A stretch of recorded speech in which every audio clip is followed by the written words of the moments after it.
வணக்கம். நம்ம எல்லாருக்குமே ஒரு கேள்வி இருக்கும். நம்ம தலையெழுத்த நம்மால மாத்த முடியுமா? காஞ்சிபுரத்துல இருந்து கிடைச்ச ஒரு வழிகாட்டி என்ன சொல்லுதுன்னா, கண்டிப்பா முடியும்னு சொல்லுது. அதுவும் ஒரு குறிப்பிட்ட வழிபாட்டு முறை மூலமா. வாங்க, அந்த ரகசியம் என்னன்னு நாமளும் தெரிஞ்சுக்குவோம். ஆமாங்க. இந்த கேள்வி நம்ம எல்லாருக்குள்ளேயும் எப்பவுமே ஓடிட்டு இருக்கும் இல்லையா? நம்மளோட எதிர்காலம் ஏற்கனவே எழுதப்பட்ட ஒண்ணா?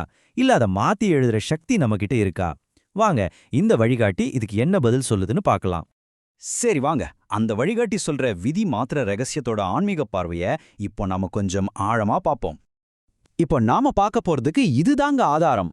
காஞ்சிபுரத்தை சேர்ந்த இந்த வழிகாட்டி ஒரு குறிப்பிட்ட ஆன்மீக பாதையில போனா நம்ம விதியையே மாத்த முடியும்னு ரொம்ப உறுதியா சொல்லுது. இதுல என்னென்ன வழிமுறைகள் சொல்லியிருக்காங்கன்னு ஒண்ணுன்னா பார்க்கலாம். இந்த வழிகாட்டி படி நம்ம விதியோட கணக்கு வழக்கு எல்லாத்தையும் ஒருத்தர் பாத்துக்கிறாராம். ஒரு தெய்வீக கணக்காளர். அவர் யாருன்னா சித்திரகுப்தர். இவர்தாங்க அந்த சித்திரகுப்தர். இந்த வழிகாட்டி மொத்தமும் இவரை மையமா வச்சுதான் இருக்கு. அப்படி என்ன அவரோட வேலைன்னு கேக்குறீங்களா? சித்திரகுப்தரோட வேலை என்னன்னா, இந்த உலகத்துல வாழ்ற ஒவ்வொருத்தரோட நல்லது கெட்டது எல்லாத்தையும் துல்லியமா பதிவு செய்யறதுதான்.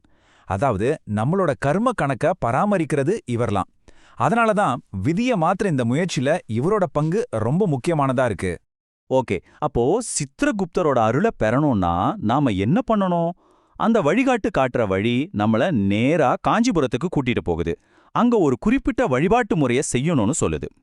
இந்த வழிபாட்டுல ரொம்ப ரொம்ப முக்கியமான விஷயம் இந்த வரிசை முறைதான். முதல்ல காஞ்சிபுரம் சித்திரகுப்தர் கோவிலுக்கு போகணும். அங்க போனதும் முதல்ல சித்திரகுப்தரோட துணைவியார் கர்ணாம்பாள வணங்கணும். அதுக்கப்புறமா தான் ரெண்டாவதா சித்திரகுப்தரையே வணங்கணும். கடைசியா நந்தீஸ்வரரையும் வணங்கிட்டு வரணும். இந்த வழிபாட்டிலேயே ரொம்ப முக்கியமான ஒரு அம்சம் இருக்கு. அதுதான் நாம படைக்கிற ஒரு ஸ்பெஷல் பிரசாதம். இது ஏதோ சாதாரண பிரசாதம் கிடையாது, ரொம்ப சக்தி வாய்ந்த ஒண்ணுன்னு சொல்லப்படுது.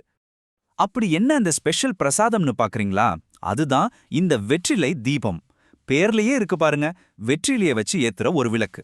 இதுக்கு தேவைப்படுற பொருட்கள் ரொம்ப எளிமையானதுதான். ஆனா அதுக்குள்ள இருக்கிற ஆன்மீக அர்த்தம் ரொம்ப ஆழமானது. இந்த தீபம் ஏத்துறதுக்கு என்னெல்லாம் வேணும்னு பாத்தீங்கன்னா, ஒரு நல்ல ஃப்ரெஷ்ஷான வெற்றில, அப்புறம் விளக்கு ஏத்த நெய் இல்லனா எண்ணெய், ஒரு திரி, அது கூடவே கொஞ்சமா சக்கரை. இந்த 4 சிம்பிளான பொருட்கள் ஒன்னு சேரும்போது அது விதிய மாத்துற அளவுக்கு சக்தி வாய்ந்த ஒரு பிரசாதமா மாறுதுன்னு ஒரு நம்பிக்கை இருக்கு. பாருங்க, இந்த பிரசாதத்தோட முக்கியத்துவத்தை இந்த வரி எவ்ளோ அழகா சொல்லுது.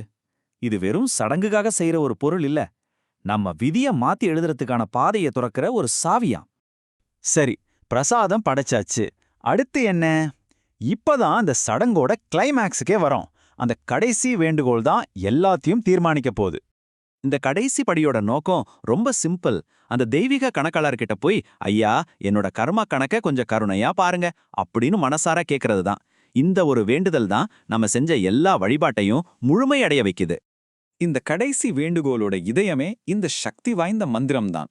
நம சிவாயா, உன்னையே சரணடைகிறேன். அதாவது முழுமையா சரணடைஞ்சிடுறது. அப்போ மொத்தத்துல இந்த வழிகாட்டி நமக்கு என்ன நம்பிக்கையை கொடுக்குதுன்னா, நீங்க முழு மனசோட உண்மையான பக்தியோட இந்த சடங்க செஞ்சா உங்க தலையெழுத்துல ஒரு நல்ல நேர்மறையான மாற்றத்தை கொண்டு வர முடியும்னு சொல்லுது.